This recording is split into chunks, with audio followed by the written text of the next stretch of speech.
by the way, like you said, you can do the rainwater thing into barrels incredibly inexpensively. And I've got a rainwater collection system. It's just incredibly good water. Comes off my metal roof into it. I've got great water. Yeah, I highly recommend that. And for anyone who lives in out in West Texas, for example, who lives in a fairly arid area, if you don't have photovoltaics and are set up to pump water from a well with that, you're 6 months out of the year, you're going to be out of luck. So it's important that people get those things squared away. And the available supplies on these things are actually fairly thin. The number of companies that do long-term storage food, there's just a handful of them. If the demand were to double, and instead of 1% of the population preparing, 2% prepared, the long-term storage food manufacturers could be completely overwhelmed. And that's starting to already happen. Yeah, and ditto, though, for people who make photovoltaics. There just aren't enough companies out there and enough panels on hand. And unfortunately, most of the systems that are going in right now are grid-tied systems that can't revert to standalone operation because people are sucking from the government teat and they want their tax deduction, and they can only do that with a grid-tied system. And notice, government only gives you a tax deduction when you tie into them. Right. So people need to reprioritize their budgets, sell off the frippery, and get those beans, bullets, and Band-Aids squared away. I have a lot of details at my blog site, again, at survivalblog.com. All the archives are available free of charge. Just dig in and team up with like-minded people. Exactly. Stay there. Back in 3 minutes. When you're out on the road. Mike Adams is popping in with the Agenda 21 attack on your farm animals, calling them invasive species. Armed men show up for just regular breeds of pigs, shoot them, and then give you giant fines or arrest you. No warrants, no nothing. All confirmed at Infowars.com right now. Top story. Mike Adams is going to be popping in for about 10 minutes via video Skype. He's the guy that broke it over at Natural News. And then I'm going to show you the high-def footage and audio of our crew with the chicken farmer on his own land. The city kept annexing areas, said you're not allowed to have chickens. He was loving the community, blew his house up.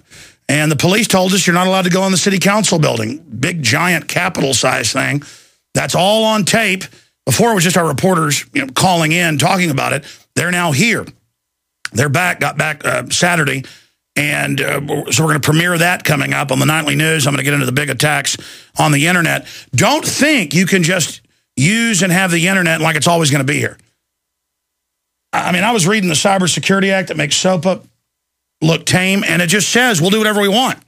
We'll shut your website down for any reason. Internet IDs. Cass Sunstein says arrest people that disagree with man-made global warming.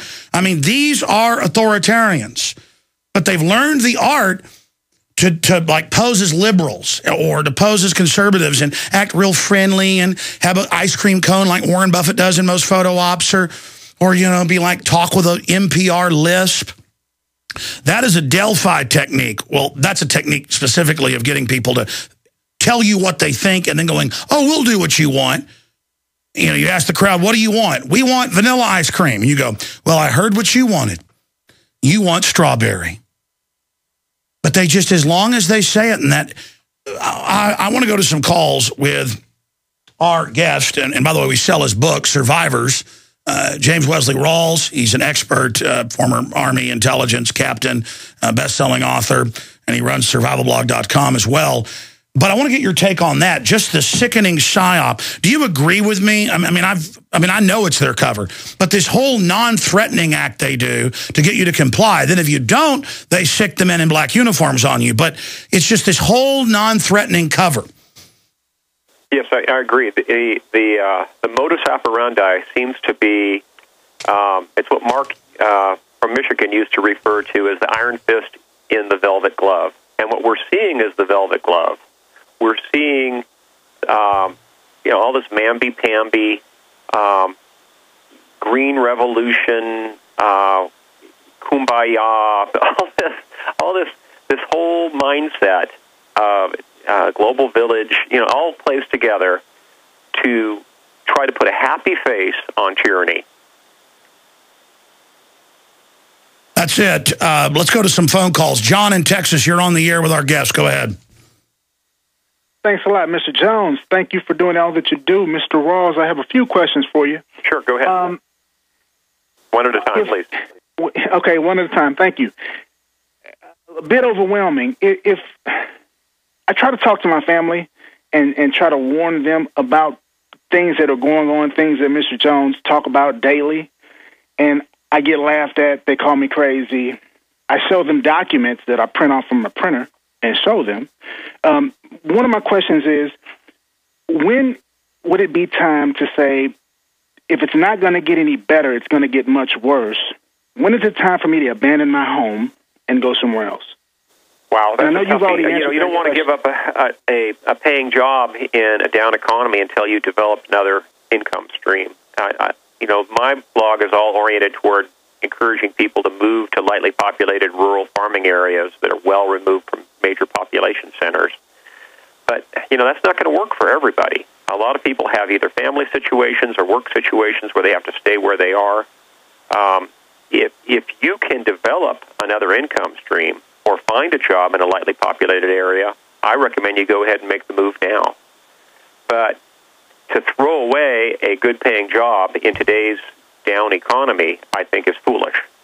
You really don't want to make the move until you have another income. Exactly. You want to start building with just the firearm, the water, being prepared, warning others to laugh at you now, not later, and then begin to start looking for areas. Where could I go somewhere rural? And even if the job pays less, it costs less to live there.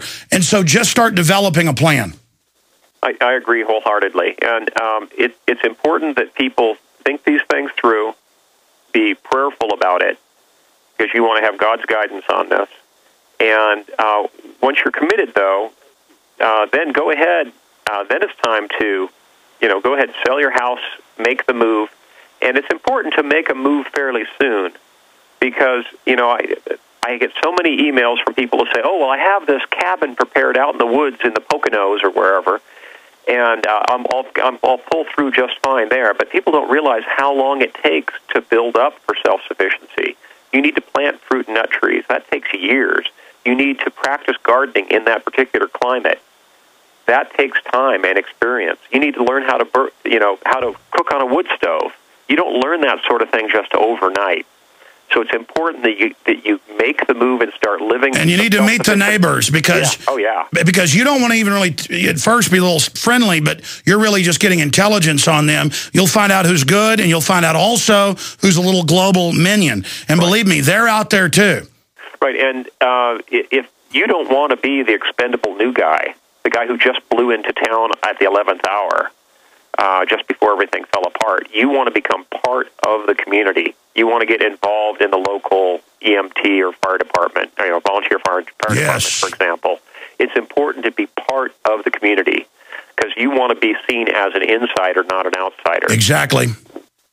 All right, God bless you. I hope that answers your excellent question, John. And what about people that are handicapped? What about, they are going to be in deep trouble. Well, yeah, I get letters all the time from people who have sleep apnea, people who have chronic medical conditions. You need to plan ahead for all those. People who are diabetics, for example. I get the same questions over and over again from people who are diabetic, for example. It's like, well, how do I keep my insulin cold? Well, do you have photovoltaics? Or do you have a good old-fashioned Cervell propane-powered refrigerator? Or do you know how to go dig a 10-foot hole into the stone under your house to keep it cold in there? Right, yeah. People need to think these things through. If they have particular medical needs, they need to plan for them. Even just people who wear prescription glasses need to plan ahead. And there's places like Zini Optical on the Internet, I've linked to them on my website, where you can literally buy 4 pairs of glasses for $30. People need to think through their own particular needs for their own particular medical conditions, their own requirements, their own physical conditions, the climates that they can handle living in, and so forth. think all these things through. Yeah, just think about Katrina. The government can't and won't protect you. And if this country had 10 Katrinas at once, and that's kind of what a depression's like, it's just going to degenerate. I mean, you had many of the police there robbing local stores, folks. So in a lot of areas, obviously not like New Orleans, but, heaven help us. Because the government is trying to recruit either low-grade morons or criminals right now. And it's a big threat. Houston in Texas. That's kind of a pun. Welcome, Houston. Yes, I got a question for him. I'm down here trucking right now, and I was going to see if he had any nice price truckers out here that say it went down right now. All electricity and all that went down. We couldn't get no fuel, no nothing, and we'd be, I'm running coast to coast, we'd be far from the house. So do you have any ideas what to do on that? Well, in terms of planning ahead for fuel, I recommend that people buy the biggest propane tank they can find. If they have any vehicles that are diesel engined, put in a big diesel tank. There's really no point in putting in a huge gas tank for unleaded gasoline because it doesn't store more than 3 or 4 years tops, even with a stabilizer. But if you've got the budget, stock up on propane because it stores indefinitely. Stock up on diesel fuel because it'll store for 10-plus years. You want to add an antimicrobial like Pri-D to it to make it store better. But fuel storage is crucial, especially for people who live up in the northern states. If you don't have 3 or 4 cords of firewood stacked up, you're behind the power curve. You really need to. Yeah, good old-fashioned wood is the way to go. And if everything starts crumbling, it's going to be hard to get the wood. So you need to get it now. Yeah, and people need to think ahead in terms of having gasoline for their chainsaws and spare chains and gas stabilizer and especially 2-stroke oil for mixing chainsaw gas. People will get this. It's going to be like gold. Absolutely. People that are obsessed with guns get obsessed about other things that you need to survive. People should be just as obsessed about communications equipment, about first aid gear, about fuel storage, about gardening. They need to have that same level of interest because if you're only fixated on guns, you don't have a complete set of preparations. In fact, you're setting yourself up to be part of the problem because if the only tool you have is a hammer, every problem looks like a nail. Okay, and if you only have guns, you're going to end up being part of the problem. You're going to end up preying on your neighbors if you can't garden for your own food or raise your own livestock. Yeah, that's really a terrible thing. It's what the studies that I know the U.S. Army's done them and other governments groups have done them. What is it? Within 7 days, most people without food become total criminals. Within 10 days, they start becoming just rampaging killers. And within 15, what is it, like 98% become cannibals? It could come down to that, yes. That's one of the things I describe in my novel. Yeah, and then, of course, films like The Road. Unfortunately, if you really want to see human nature, The Road did a really good job of showing it at its real core. Because, I'm a Christian, and I'm going to do my very best to act in a Christian manner and be charitable to others. But when you come right down to it, if you peel back all the layers of civilization, what's underneath is what you saw in The Road. It's not very pretty.